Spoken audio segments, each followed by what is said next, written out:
It happened on June 9th of last year, right up there in the 25th floor of Trump Tower, that meeting. I was standing right below it, right there, covering a campaign that I learned prided itself on defying the rules. Tonight, people with firsthand knowledge of this unconventional campaign, of Russian spycraft, and of the Trumps take us inside and tell us why that meeting might have happened at all, and why the Russians might have wanted it to. In attendance at the now infamous meeting were Donald Trump's son, Don Jr., his son-in-law Jared Kushner, and campaign chairman Paul Manafort.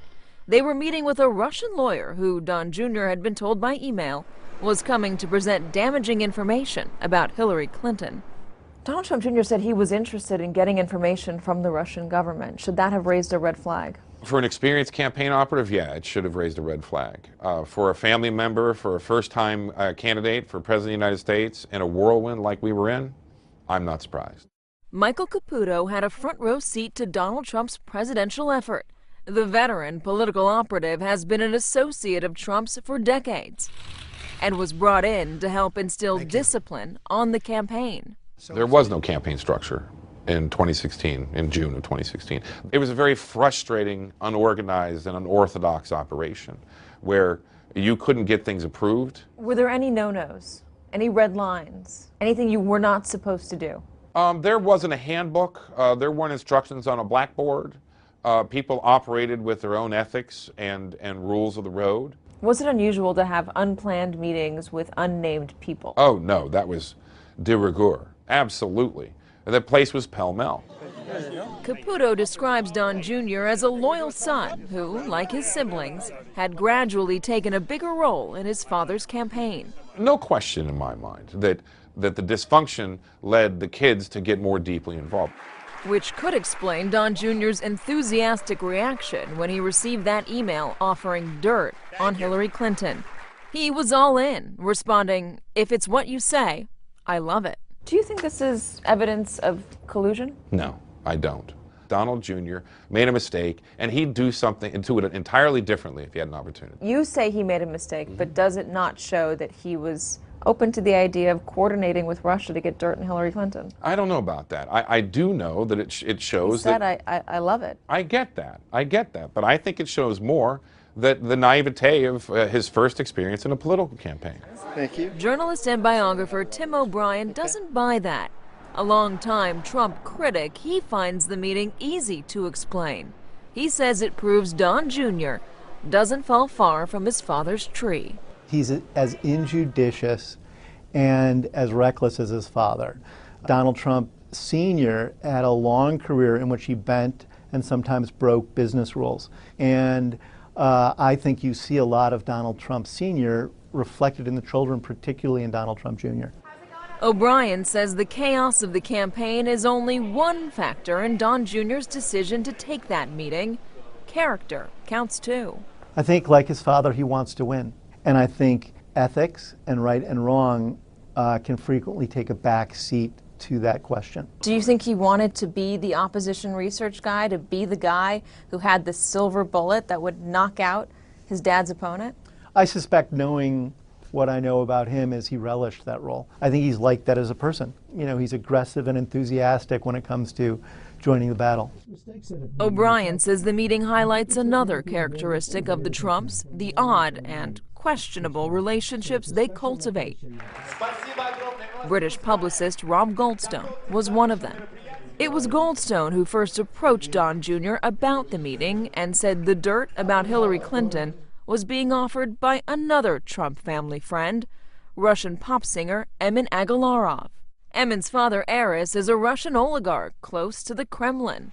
Here he is at Donald Trump's Miss Universe pageant in Moscow, where Trump also joined a celebration for Aris's birthday. When Don Jr. responded to the offer of information on Hillary Clinton, that's just what the Russians wanted, according to some intelligence professionals we spoke to. In our world, that's clearly a trap. You're clearly setting someone up so that you can determine whether they bite, right? John Cipher is a 28-year CIA veteran, a former station chief who was once posted to Moscow. He says the Russian intelligence services might have been exploiting information they already had about the Trumps. They probably had a good sense that Donald Trump Jr. was someone that might be willing to play ball or might be willing to sort of cross a line. And that offer of dirt on Hillary Clinton was tempting bait. If I send you something that's that blatant and you bite, then I have a lot of information on what I might be able to use next time. I know that if you're willing to step over the line, I can then push a little further. Is this Russian lawyer a dangle? We've heard that term tossed around a lot. Very likely. Now, personally, I think she's probably tied to the Kremlin and she probably was co-opted and witting of what she was doing. But this is like human fishing. They're putting bait out there to see if you're willing to swallow it. And the Trump campaign team swallowed it whole. Adding to the theory that this was an intelligence operation is the fact that Renat Akhmetshin, believed to be a former Soviet counterintelligence officer, was also in the meeting. But in her first ever TV interview with NBC's Keir Simmons last week, the Russian lawyer Natalia Veselnitskaya said she had no connection to the Kremlin and that the meeting was a waste of time. If I had to use one word to describe the meeting, I'd say I felt disappointed. Don Jr. said the meeting was a bust too, but it might not have been for Russia's president. What potentially did Putin learn about Don Jr. if he didn't get anything from it? He learned that Mr. Trump is willing to compromise himself to make a choice that puts him in an awkward and potentially vulnerable state. The president himself denies knowing about the meeting. But last June, just days after the email exchange setting it up, he alluded to big revelations to come. We're going to be discussing all of the things that have taken place with the Clintons. I think you're going to find it very informative and very, very interesting. Many find the timing suspicious. 3 days after that tease, WikiLeaks announced it had emails related to Hillary Clinton. Emails that U.S. intelligence says were at the heart of Putin's effort to help Donald Trump.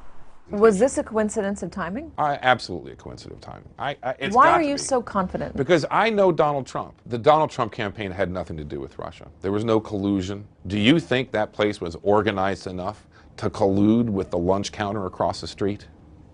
It just wasn't. It just wasn't. And yet, they won. Congratulations, Mr. President. He may have won, but congressional committees and a special counsel will ultimately decide if Caputo is right about Donald Trump and the Russians.